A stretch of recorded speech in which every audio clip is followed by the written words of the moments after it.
এটা কিন্তু খুব ইম্পর্টেন্ট একটা পার্ট।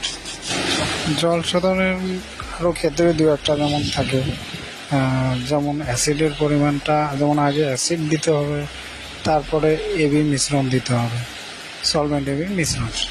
অনেক সময় অনেক ফার্মাররা করে কি, সলভেন্ট এবিটা প্রথমে দিয়ে দেয়, অ্যাসিডটা পরে দেয়। তার ফলে কী হয়, জলটা ঠিক পরিমাণভাবে শোধন হয় না। শোধন না হওয়ার কারণে জলটা পাখিটা সাদা জল খেয়ে নেয়। আরও একটি কি, সঠিকভাবে জলটা শোধন না হওয়ার কারণে অনেক সময় সিআরডি সাউন্ড এফেক্ট হয়।